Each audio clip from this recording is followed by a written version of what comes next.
couple of nights ago. Had to go to, and well, we were in Colorado, had some meetings over there with some shrimpers, and then with the Republican Executive Committee, and then came back up to Yanceyville, to Caswell County for a 2-hour town hall.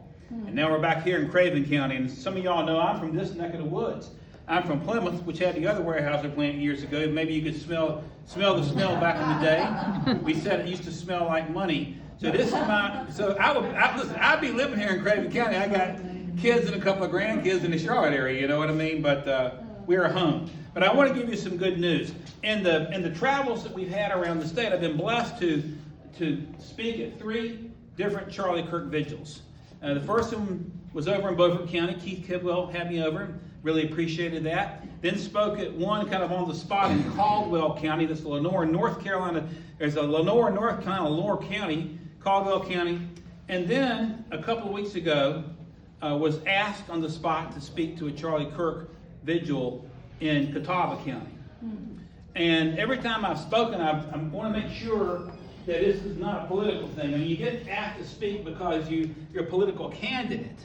But the reason, first of all, Charlie Kirk was killed, as you pointed out, Damon, it wasn't because he may have been the greatest, one of the greatest logicians, to be able to argue logically in the world, or because he was one of the greatest, exposers of the gospel, or apologists as we call it, although he was all that, or because he was a great believer in the Constitution. He was killed because of who lives inside of him, you see.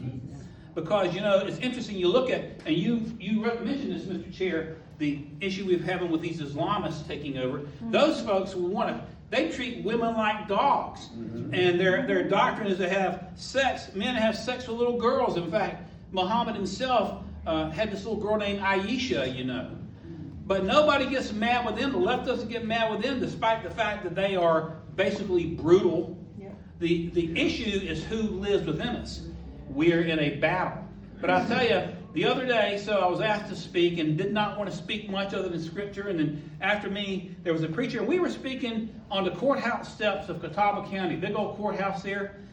And there was a Baptist preacher. And at the end of that vigil, there were 10 people that came forward to be baptized on the courthouse steps. Wow. 10. Wow. And I'll tell you, I've never seen anything like it, even in most churches. There was a move of the Spirit right there on the secular courthouse step. Wow.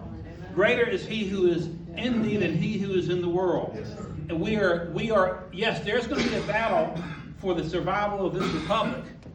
But like Lincoln said, let's don't worry about whether God's on our side. Let's worry about being on his side. Amen. And invite him into our hearts and live by faith.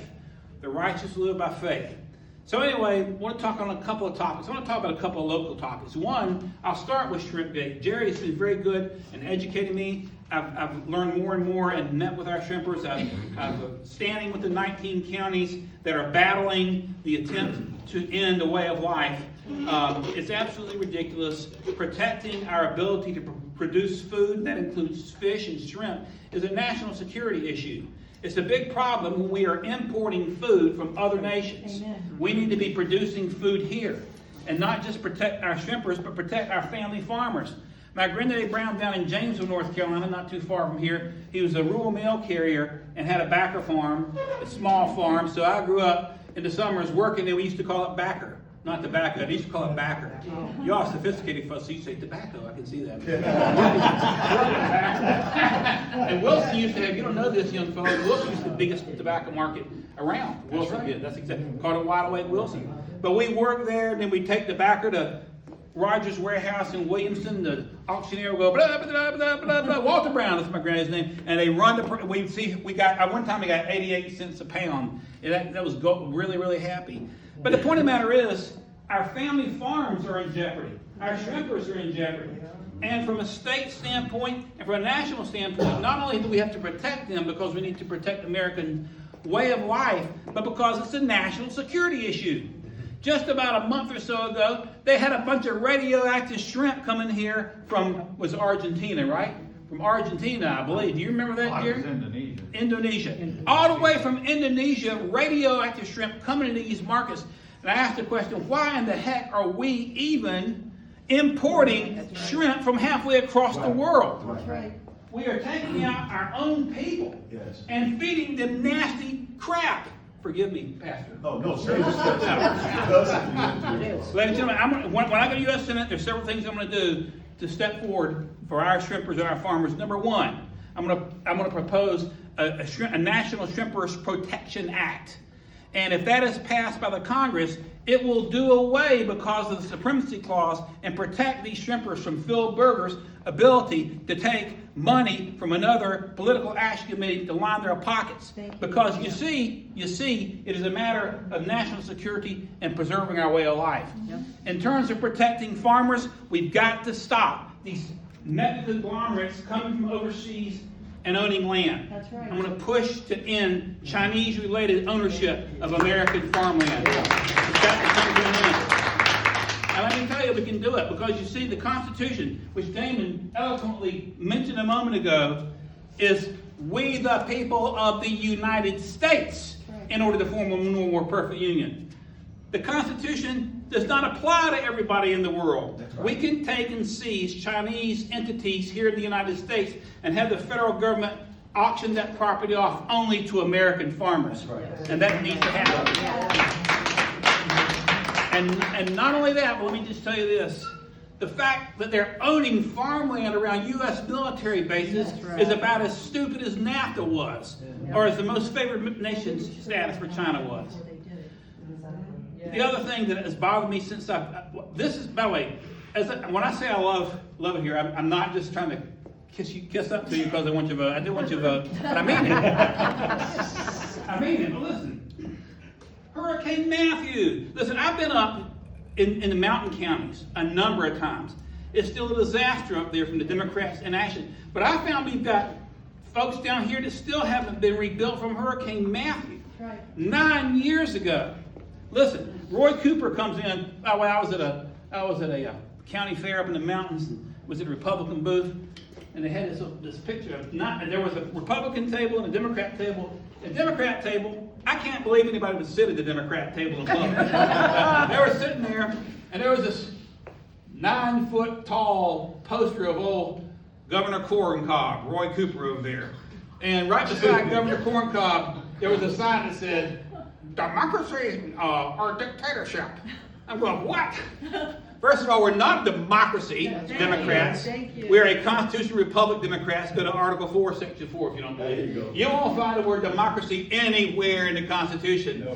And James Madison, the guy that wrote the Constitution, said democracy is the most vile, V-I-L-E, form of government. Right. John Adams said democracy is eventually commit suicide. And Benjamin Franklin had the best line of all. You know, Benjamin Franklin comes out of the Constitutional Convention, the little lady says, "Tell us, Mr. Franklin, what are you giving us?" He looks to his Lyrians, a republic, ma'am, if you can keep it. That's right. But Franklin also said this, that a democracy is like two sheep and a wolf meeting at high noon and voting on what they're going to have for lunch. Right. Two wolves and a lamb. That's right. You got it right. Two wolves and a lamb. That's what a democracy is. You want to see democracy, an example of democracy? Look at the George Floyd riots. Yep. Yeah. If you want to see a constitutional republic, look at the civil rights movement, which was primarily peaceful in an effort to enforce the rule of law. Real quick civics lesson, I'll get back on point about old Governor Corncob. If we're going to defend, we are learning now as patriots that we are a democracy. But how are we going to explain that? Because we've not been taught what it means in school. There are 2 3-letter phrases I'll give you. One over here, checks and balances. Because our great Constitution, which is a freedom document, is chock full of checks and balances to prevent the usurpation, over-concentration of governmental power. That's why we have different branches, and that's why the Bill of Rights prohibits Congress. Congress shall not. Checks and balances. And the second 3-letter phrase is word of law. We've got to, Solomon says that our people perish for a lack of vision. We got to understand what it means to be a republic. Checks and balances and rule of law. And we want divine law governing us, but that's what we're about. So back to Governor Corncob over there. They sitting over there, and I'm having a tough time believing what I'm seeing. But we are going to take this guy down. 1 year from November, we're going to take down Governor Corncob. We're going to end the era of Democrat corncob governors ruling this state. It's going to come to an end. It is going to come to an end. Somebody said something about worrying about them. They're going to have to worry about us more than we worry about them, and that's for sure.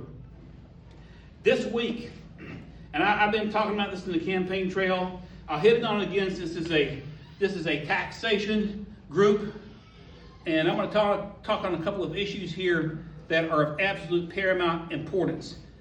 CBS reported, and I verified, CBS is right about this, that this week the national debt exceeded $38 trillion. Now, we don't want to talk about the national debt. Our Republican members of the Congress and of the Senate and candidates don't want to talk about the national debt. We want to talk about other things, DEI. And we should talk about DEI. We want to attack the fact that the Democrats want to put little boys and little girls bathrooms or make little girls compete against men. We should talk about that. Those are the absurd things that the foolish Democrats are doing. And we are dealing with English-speaking communists. But let me tell you something. There is this ticking time bomb, the national debt, that nobody wants to talk about. So when you know your history, we know that every great nation that ever controlled the face of the earth had the dominant currency on the earth. Starting with the Romans, who had the denarius. And the Romans had the great Roman Empire. But then they overextended themselves like a bunch of drunken fat sailors. The denarius used to be a silver coin. Then they began to take the silver out of the coin and make it cheaper and cheaper and cheaper. The Dutch had the gelding. And think about the British. They said that the sun will never set on British soil. What they said, kind of an arrogant thing. And there was some truth there. But you see, Britain was extending its empire and spending money like a bunch of drunk sailors. And when the pound finally fell as the international currency of trade to the pound sterling at Bretton Woods, Britain fell like a rock. All these nations with their currencies were devalued and ended as the international currency, fell like a rock. Where are we here now? I was heading up to the mountains. See, most of my time was either in the mountains or on the coast. I love the middle ground of North Carolina too, but a lot of my time was there. I was heading up there the other day, and I went to one of your homework assignments is to go to usdebtclock.org if you haven't seen it. It's an ongoing compilation of debt. So where the heck of it, I pulled my cell phone out, and I set it for 1 minute while I'm watching that clock, and I wait, and it goes, 1 minute. Do you know how much the debt had increased in 1 minute? Anybody want to take a guess? $1.5 million. You're close. $2 million. Ladies and gentlemen, right now, the national debt is exploding at $37,000 a second. That's $2 million a minute. $120 million an hour and $2.8 billion a day. We Republicans have got to have a plan to attack it, or it's going to be Katie bar the door. That's right. Now, we have made some improvements depending on the way you want to look at it. When the Democrats were last in power under Biden and Kamala and whoever else, the debt was increasing at about $55,000 a second rather than $37,000 a second. Okay? But that's kind of like, hey, I'm doing better. I'm only snorting one thing of cocaine instead of two. You know, that's the type of logic you've got. What's going to happen? Already, you have 5 nations leading an effort to take the dollar out. BRICS. Brazil, Russia, India, China, South Africa, and about 30 others, nameless, that have joined them. When Biden was still president, when Nixon took us off the dollar in 71, we became a fiat currency. We're not backed by gold anymore. I thought it's a mistake. But what he did to try to stabilize things is he forced the Arab nations, including Saudi Arabia, to engage in an arrangement called petrodollars. Meaning that all the oil around the world is changing, has to be traded to dollars, which is a powerful boon to our economy. Saudis were pushing to end that. Now, Trump is coming to office, and I've said this many, many times. We are now have been given a stay of execution in this nation. It's like we are in the eye of a hurricane. I've used this analogy before. There's a surrealistic sense of peace in the eye of a hurricane. You step outside as I've done, and some of you all have done, and it feels very, very peaceful, but you see trees snap like twigs and stuff blowing around, and then the backside comes in. Trump has held back the forces of tyranny with the force of his personality. But on January 20th, 2029, we got a thing called the 22nd Amendment to the Constitution. We're going to have a new president. We got to get ready for battle. They are coming hard. Let me tell you what's going to happen if the dollar fails. This consortium of nations, Britain, Russia, India, China, South Africa, and others, by the way, in that 5-nation group, you have 2 of the largest nations in the world, India and China, going after our currency. If it fails, what the Democrats want and what the globalists want is this thing called central bank digital currency. That's what they're pushing. If our dollar fails, that's where they're going. That's why we are in a crisis situation. That's why we cannot afford to return even to status quo republicanism. If my opponent could get past me, he won't take out Cooper. But even if he could take out Cooper, we cannot go back to status quo republicanism. We have to have a plan to attack the national debt, and we have to have people stand up on the floor of the Senate and not hold their heads down and bow to the ghost of Mitch McConnell or John Thune. We cannot have get along, go along, go along, get along republicanism anymore. The Constitution of the United States, at Article 1, establishes the Congress, and then the presidency in Article 2, and the Supreme Court, Article 3. Okay? When this poor girl up in Charlotte arena was stabbed and murdered by that thug on this light rail, our General Assembly went to work and passed Arena's law. Bobby was a part of that. But you see, that's the way the national government is supposed to work. It's supposed to be with the Congress first. Congress got us into this mess that we're in. The blessing that we've been given in Donald Trump is a temporary blessing. The question is, are we going to put together a blueprint of attack to save our nation, or we're going to let the debt continue to grow, to grow, to grow? It was 36,000 when I started this race. Now it's 37,000, and now it's 38,000. Are we going to develop a plan of attack? Here's what I'm going to do. I'm only going to be one senator, but I'm going to propose what I call a Deep State Reduction Act. You see, here's the thing about it. The Democrats built this huge, monstrous deep state of over 400 agencies that we can count and over 3 million employees. And they just suck the money and suck the money and suck and suck and suck and suck some more. We have to take those agencies out. If you can't find an absolute constitutional justification for these agencies, they've got to go. Part of the problem is we've had a weak Republican Congress. I'll be honest with you. We've had disastrous Democrat Congresses because they built the problem. But when our Republicans have been in power, we have failed to stop the problem. Go back, for example, for Obamacare. Remember John McCain? We had a chance to take it out. He does this, and you get stuck with it. Now, look, who here can say that since the Astronomical Cost Act, ACA, was passed, Obamacare, that the delivery of medical services in the United States has gotten quicker or better, or the cost of health care has come down? Right.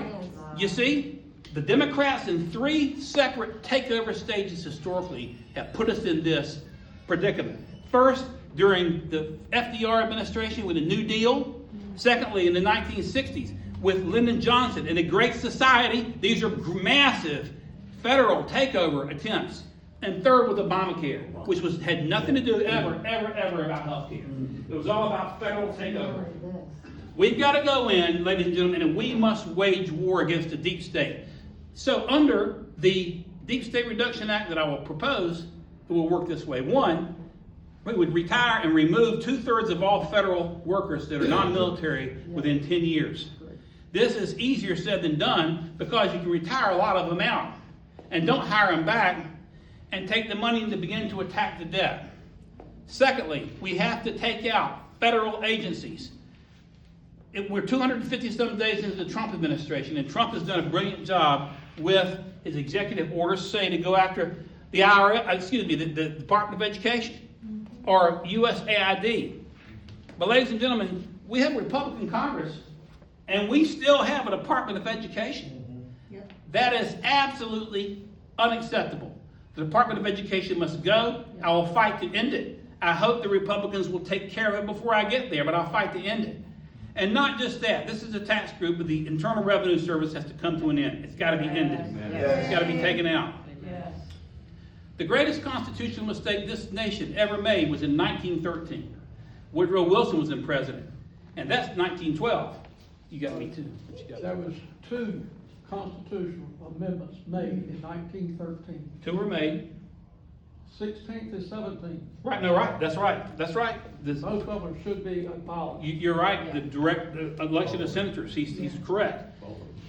The 16th Amendment authorized the income tax. Then Congress passed the first Income Tax Act, and then they passed the Federal Reserve Act, which got these QE1, QE2, QE3. It puts all this money in there and runs the debt up, and then the government pays the Federal Reserve. We can't even audit it. But that was a mistake. When you heard President Trump, and what is done, the taxation system has created a monster. Okay?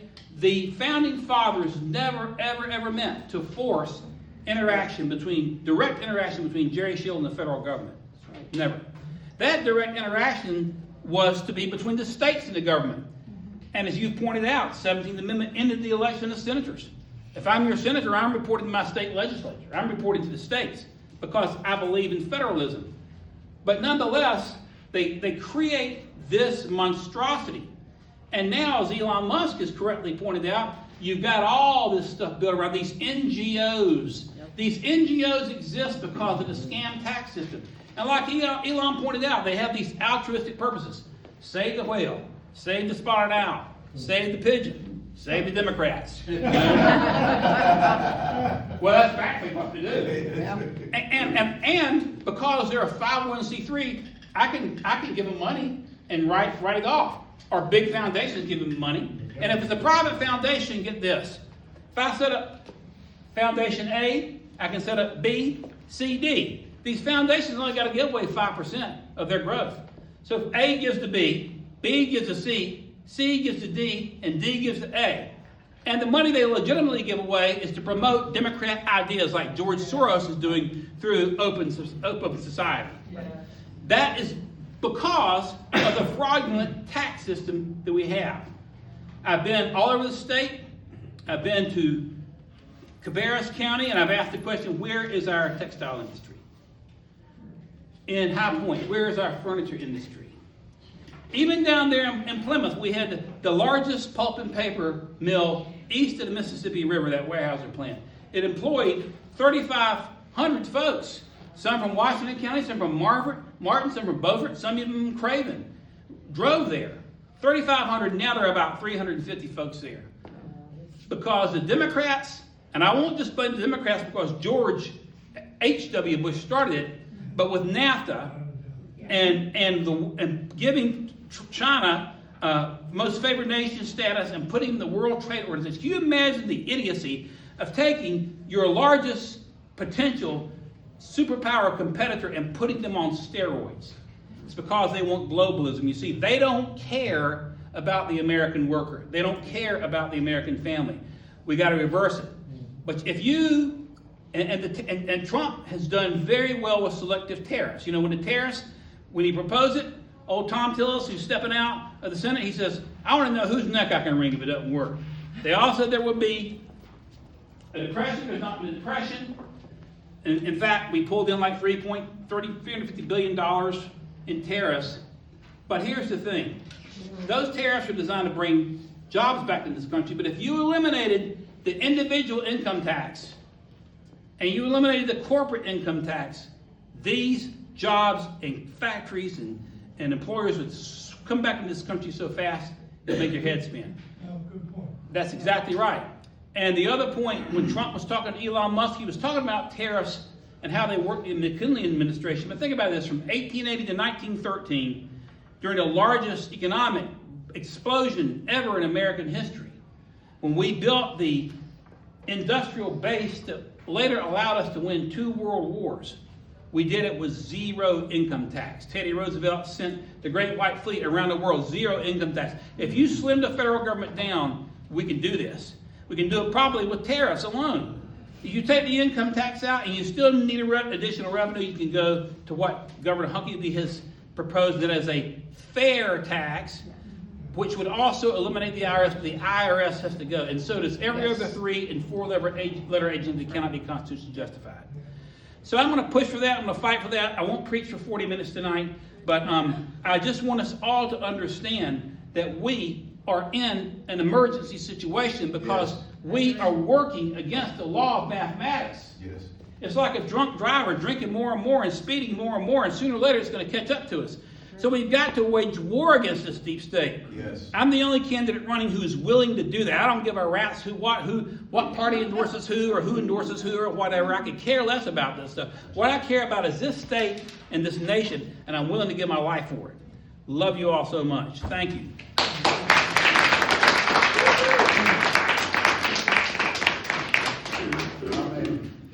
Boy, I'll tell you what, Mr. Brown, I didn't need any more pumping up, but I love you too, brother.